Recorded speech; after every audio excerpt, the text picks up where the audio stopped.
샬롬. 자, 오늘은 출애굽기 35장, 그 다음에 36장, 5장, 6장,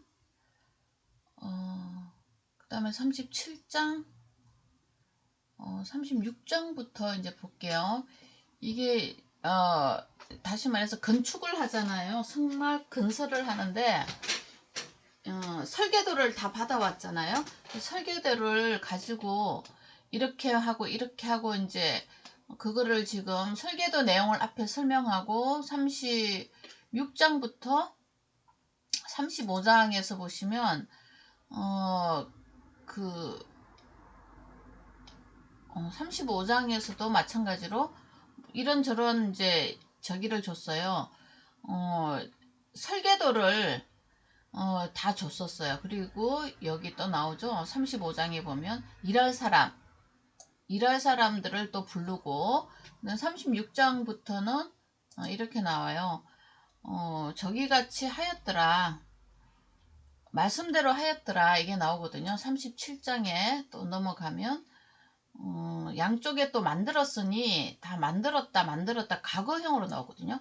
만들었다. 그 다음에 38장 마찬가지로 또 명령대로 하였다. 모든 기구를 만들었다. 모든 말뚝을 만들었다.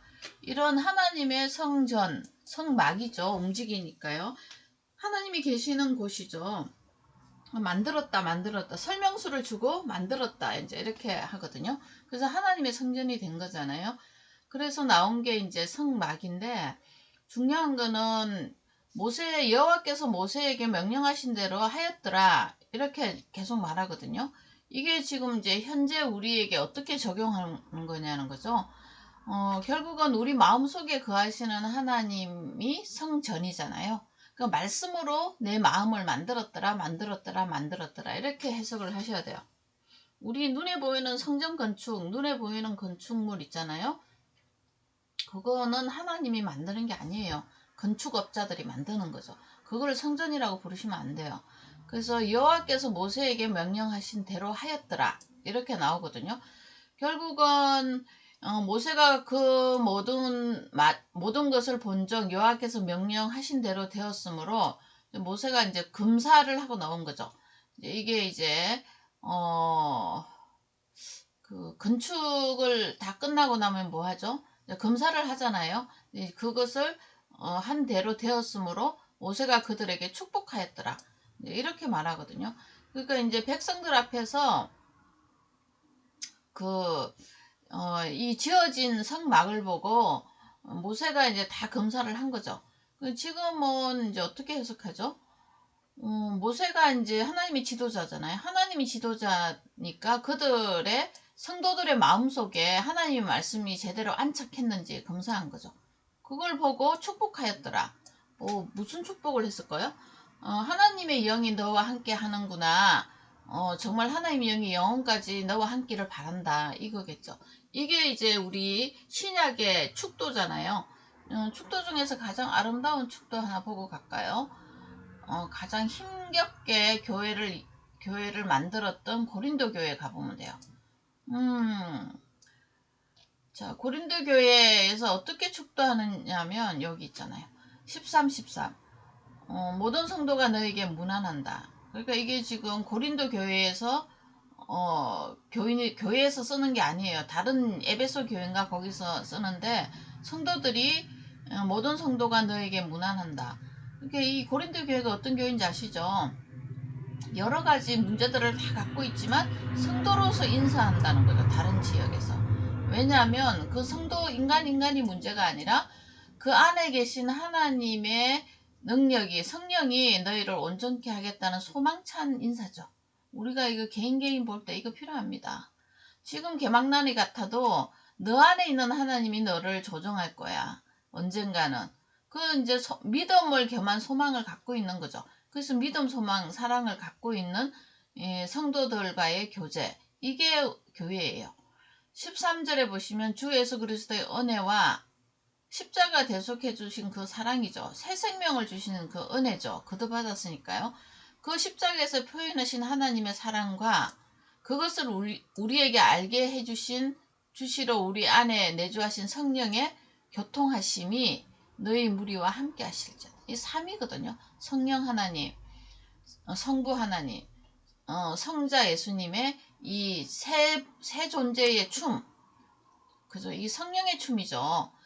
이 하나님 말씀을 중심으로 이 세 존재가 돌아가는 거죠. 어떤 말씀요? 죽으심과 부활에 대한 말씀이에요. 우리 인간을 향한 사랑의 말씀이죠. 너희 무리와 함께 있기를 간구한다. 축복기도 한다. 이렇게 나오죠. 그래서 모세의 이런 축복의 내용이 신약이 와야 이게 좀 명확하게 됩니다. 그들에게 어떤 축복을 하셨는지 아시겠죠? 자, 그 다음에 40장에 가시면 또 끝까지 이 설계대로 다 했어요. 다 하고 난 다음에 모세와 아론과 그 아들들이 거기서 수족을 씻되 이 뭐죠? 일하는 사람도 세운 거죠. 일하는 사람이 이제 세우고 그들이 회막에 들어갈 때 제단에 가까이 갈 때 씻었으니 씻는다는 게 뭐죠? 정결하게 되는 거예요. 말씀으로 깨끗이. 우리는 말씀으로 마음을 씻었어요. 예수 그리스도의 십자가 대속을 영접했단 말이에요. 그러면 보라 새것이 되었도다. 하나님 자녀가 된 거죠. 이거 씻은 거예요. 여호와께서 모세에게 명령하신 대로 되니라. 자, 모세가 이같이 역사를 다 마쳤어요. 그러면 우리 하나님 측면에서도 어떤 인사가 와야죠. 인사라기보다는 응답이 와야죠. 교제가 있어야 되니까요. 근데 나타났죠. 구름이 왔어요. 해막에 덮이고 여호와의 영광이 성막에 충만하며 말씀으로 충만케 합니다. 성령 충만이 되겠죠. 구름이 이제 말씀의 어떤 이름으로 나오고요. 구름이 하나님의 임재의 어떤 모습으로 나옵니다. 구름은 비를 만들어내죠. 생명의 비, 진리의 말씀, 생명수 이렇게 표현합니다. 자, 그 다음에 모세가 해막에 들어갈 수 없었으니 이는 구름이 해막 위에 덮이고 여호와의 영광이 성막에 충만합니다. 모세는 해막에 못 들어갑니다. 왜 그럴까요? 율법의 대명사거든요. 율법들은 해막에서 하나님과 그걸 할 수가 없어요. 교제를 할 수가 없습니다. 자, 그래서 하나님의 거리를 두는 이런 표현들이 있죠. 왜냐하면 이제 신약에서는 이 하나님이 우리 인간 가운데 거하시는 하나님이 돼버린 거죠. 뭐 때문에 그게 가능하죠? 예, 십자가 대속의 그 해결이 끝났기 때문에 그런 거예요. 제사함이 끝났어요. 새로운 생명으로 우리에게 주셨기 때문에 우리가 하나님 말씀을 내 마음속에 품고 하나님을 아버지로 부를 수 있는 존재가 됐다는 거죠. 새로운 피조물, 하늘의 존재라는 거예요. 영광스럽죠? 이거 안 믿어지면 세상에서 코박고 살아야 돼요. 우리 교회도 다녀야 되고 세상도 힘겹게 살아야 되고 이거 쉽지 않습니다. 이런 두 갈래의 길을 한꺼번에 산다는 게 쉽지 않아요. 그래서 우리가 갈라디아서 2장 20절 그리스도와 십자가에 함께 못 박힌 자 내 옛 자아는 끝났다는 거 아셔야 돼요. 끝이 났어요. 그 육신에 거하는 이유는 그분의 사랑을 표현하는 도구로 부름을 받은 거죠. 그러려면 그분의 구름이 말씀이 내 마음에 먼저 안착을 해야 돼요. 자, 구름이 성막 위에서 떠오를 때는 이스라엘 자손이 그 모든 행진하는 길에 앞으로 나갔고, 예, 구름이 떠올라야 돼요. 그러면 이스라엘 자손이 그 말씀을 따라가는 거예요. 우리도 구름을 따라가고 말씀을 따라가요. 자, 그래서 그 모든 행진하는 길에 앞으로 나아갔고 방향을 정해주시죠. 이쪽 저쪽 따라가는 거죠.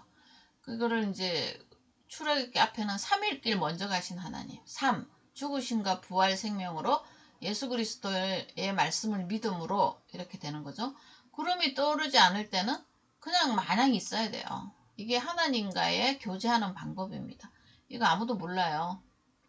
내 마음대로 막 가고 싶죠. 그동안 내가 내 인생을 주관하는 왕으로 살았잖아요. 이게 이렇게 사는 게 쉽지가 않습니다. 때, 날 이거 있죠? 이거 시간 맞추기가 쉽지가 않아요. 이거 떠오를 때는 내 마음대로 되지 않아요. 주님의 때, 주님의 마음, 주님의 날에 떠올랐다가 또 주님의 날에 앉았다가 그러니까 움직임과 안식이 다 주님의 말씀에 매달렸다는 걸 아셔야 되겠죠. 낮에는 여호와의 구름이 성막 위에 있고 밤에는 불이 그 구름 가운데 있음. 말씀입니다. 불기둥, 구름기둥 이렇게 말하는데요. 말씀이 내 마음에 안착한 사람들은 평안을 누리죠. 이스라엘의 온 족속이 그 모든 행진하는 길에서 그들의 눈을 보았더라. 그들의 눈으로 보았더라. 하나님의 임재를 구름으로 이제 보았다는 거죠. 구름기둥, 불기둥.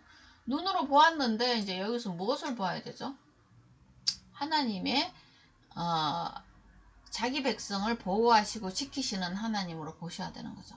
근데 이때부터 다음에 이제 민수기가 연결이 되는데 이거 잘 될까요? 안 될까요? 안 돼요. 또 오를 때까지 기다리지도 못하고 또 뭐 불평불만이 너무 많은 거죠. 일단 이제 먹는 문제부터 이제 문제가 생긴 거죠. 맞나? 예전에 먹어보지 않은 하늘 양식을 먹어야 되니 이때부터 이제 힘겨운 거죠. 이 사람들이. 그래서 자충우돌합니다. 이때 이제 신혼방이 생긴 거예요. 이스라엘 백성들과 우리 주님과의 이제 연애 기간이 끝나고 이제 결혼을 한 거죠. 어떻게 보면 결혼은 나중에 하나? 연애 기간이라고 봐야 되나? 신혼 기간이라고 봐야 되겠네요. 신혼 기간인데 완전한 합일이 되지 않는 상태잖아요. 그러니까 이제 새 신랑과 신부들이 이 새로운 터전에서 삶을 사는데 너무너무 이제 안 맞죠. 연애 기간하고 신혼 기간은 다릅니다. 그래서 민수기 다음에 민수기 가서 하나님의 그 신혼 기간 자기의 신부인 백성들과 신혼 기간을 어떻게 보내는지 기간은 40년이거든요. 그것을 한번 보도록 하겠습니다. 그래서 이걸 잘 살려면 법이 있어야 돼요. 신랑 집으로 이사를 왔잖아요. 신부가. 그러면 신랑의 법을 따라야 돼요. 신랑 집의 법을 따라야 됩니다. 그래야 새로운 가정이 태어나는 거죠. 근데 이거 잘 안 됩니다. 그래가지고 새로운 가정이 태어난다기보다는 신부가 친정에 얹혀 사니까 반은 신부고 또 신랑은 또 시댁에 얹혀 사니까 반은 시댁이죠. 그러니까 이제 친정집, 시댁, 또 새로 생긴 이 결혼한 신혼부부, 이 세 집이 막 돌아가면서 살아요. 엉겨서 산단 말이에요. 그러니까 얼마나 힘들겠어요. 누가 제일 힘들까요? 예, 새 신랑, 새 신부가 제일 힘듭니다. 그 중에 이제 약자로 들어온 신부들은 더 힘들죠. 자, 이렇게, 인생의 모습으로 우리 하나님이 자기 계시를 하시는 것을 볼 수가 있어요. 그래서 성막이 생겼고요. 이 성막 안에는 하나님의 말씀, 하나님의 영광이 좌정하고 있습니다. 그 영광의 키워드는 죽으심과 부활입니다. 긍휼의 자소, 멀시쉿 아시죠? 십자가의 대속과 부활 생명을 우리에게 주시고자 하는 하나님의 마음을 가지고 이 성경을 보셔야지 그냥 문자대로 보시면 하나님이 무엇을 하시려고 하는지에 대한 의도에 대해서 전혀 무지해집니다. 그러면 하나님과 교제하기가 힘들죠. 그러면 어떻게 돼요? 내가 나의 왕이 되어서 계속 삽니다. 그건 하나님 자녀가 아니에요. 하나님의 그 이름을 빙자해서 그냥 사는 우상 숭배자일 뿐입니다. 오늘 여기까지 하겠습니다. 샬롬.